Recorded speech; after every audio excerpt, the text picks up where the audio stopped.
пайдасыз теңіз айдаһары. Баяғыда бір бай отбасында сұлу ұл бала дүниеге келіпті. Ол ақшақардай аппақ, гүлдей әдемі, келбеті мінсіз, өзі сондай сүйкімді болыпты. Анасы ұлын қатты жақсы көргені соншалық, балам үшін бәрін жасаймын, қажет болса күнді де, айды да беремін, деп өзіне серт қылыпты. Күндер өтіп, айлар өтіп, сәби бір жасқа толды. Енді ол сүттен басқа тағам жеуді үйренген еді.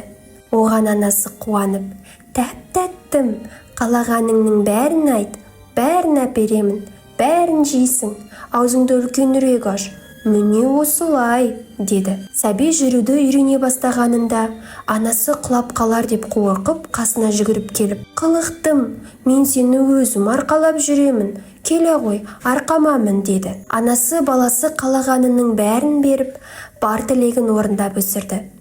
Ақыры бір күні анасы шаршап былай деді: «Жаным ұлым, енді мен де аздап демалайын, маған тамақ дайындап берші».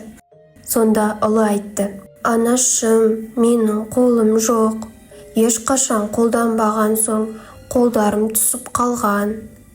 Ендеше алтыным, мені арқалап жүрші, аяқтарым ауырып кетті», деді анасы.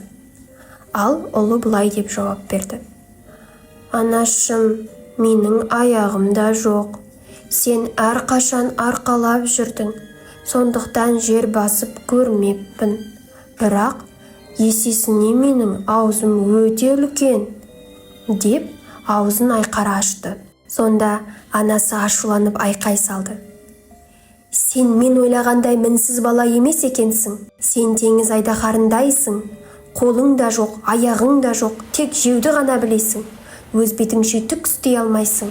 Сен пайдасыз сорлысың», деп ұлын алыс теңізге лақтырып жіберді. Сол күннен бастап теңізшілер дауылды түндерде алыстан айдаһар ұлдың: «Анашым, анашым, мен не жамандық істедім? Келші, алып кетші мені, қайтып келіп алып кетші», деген даусын естиді екен.